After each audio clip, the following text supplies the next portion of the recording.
Your Trading Edge, How to Predict an Economic Downturn, Part 1. Now, when it comes to economic downturn, where we get these busts in the market, obviously they can be very catastrophic.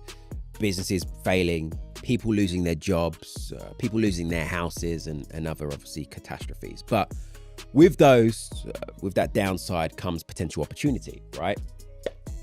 As a well-informed trader on a macro level, as a well-informed investor, you can position yourself and be able to capitalize on that, that economic downturn. Now, one of the red flags that I look at to analyze, to spot these potential economic downturns, to form a bigger view, this is part of a view, this is why this is a part 1, is I look at the health of the consumer, because the consumer is a key part of the economy, right? I'm looking at things such as their credit card debts, right? And we get these reports being released by financial institutions.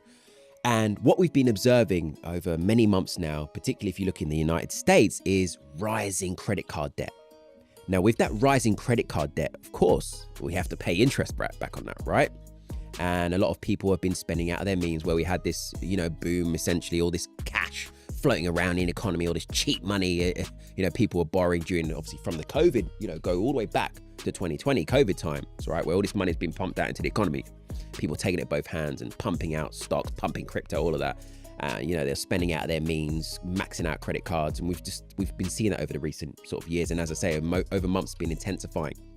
And during that period as well, that boom, after all this cash being distributed out into the economy, interest rates started going up. So all this credit card debt that people were maxing out, bear in mind, they were maxing that credit card out, taking another credit card out, maxing it out, another one, getting their hands on as much credit that they could, and they were maxing them out.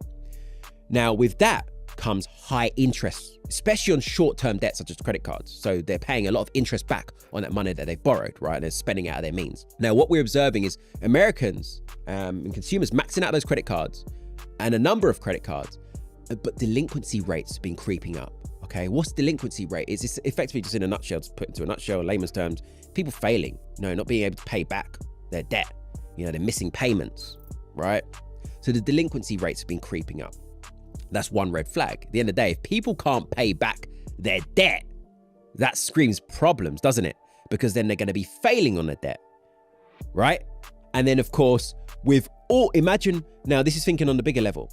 Imagine all of these people, multiple hundreds of thousands, millions of people not being able to pay back their debt to these financial institutions. Then, yes, look, financial institutions rely on that money as well, right? They rely on that money. So, guys, you see all this information that I'm putting into this video, it just comes like that, right? It's second nature to me. And the reason being is because obviously I have that experience. Nothing beats experience in these markets. Everything that I have learned, I've been able to simplify, because a lot of information that's out there in the public domain is extremely overcomplicated and a lot of jargon. And it doesn't make it easy for the everyday person, everyday trader trying to learn macros, understand, why is the price just spiked here because of this fundamental reason? I don't understand it. Because all this information's over, complicated. But for me, all these years, I've been able to simplify it, make it easy and digestible and actionable for the everyday trader. And that's exactly what I've been able to do. And I've put together in my fundamental bootcamp course, which you can obviously check out if you're willing and keen to really level up your whole game. You can thank me later on that. Anyway, let's continue with the video. We're not being able to pay back these financial institutions, which screams a problem. Because then potentially, if it's on a large scale, these financial institutions are then out of pocket, and then maybe these financial institutions have to do something, right? They have to, make cutbacks initially, or they have to tap into their reserves, or they may not even have reserves. Some institutions, we've seen it in the past, right? In the years with 2008, 2009 crisis, the capital reserve for banks was just not there. Some banks faltered because they were not prepared for this economic downturn. Okay, so these are one of the things to look at, looking at the health of the consumer. And then also on their mortgages, even bigger, right? Even bigger. People take out mortgages as well. They get sucked into certain jobs, jobs that, any job, whatever. But I'm talking in the sense of they enter into this cycle, right? Into the system where they're working to pay their debt. They're working to pay their mortgage, understandably, just like a lot of people. And with that, obviously, it's a paycheck to paycheck scenario. Now, there's no room for error. Now, there can be a lot of things that crop up in the markets where we get this economic downturn. As a result, companies cutting jobs. And then imagine one of those people that's living paycheck to paycheck times millions, right? Lost their job as a result of cutbacks. This is all tying this together, right? They lose their job. What happens to their mortgage? What happens to their debt? Who's going to pay that back?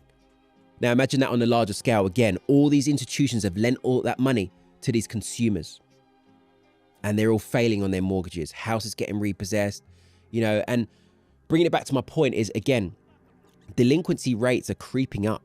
You can see it there. It's in the public domain, in the reports. So these are the sort of things you start to look at, think of, dive deep into the reports. They're summarized anyway. You can get them summarized, put them through ChatGPT, summarize the reports, and you'll see the delinquency rates have been rising, with short-term debt, with longer-term debt. People are failing to pay back. And that's another red flag as well, guys. Okay, this is just part one. There's many, many, many things that we dive into to build a bigger picture, and it doesn't take long to do it. I do all this. It's my bread and butter. It's second nature. I put all the pieces of the puzzle together, to form a view, to be able to predict. You predict what's going to happen on the charts through the macros. You predict what's going to happen on the charts through the macros. I can't stress that enough. Fundamentals first. Okay.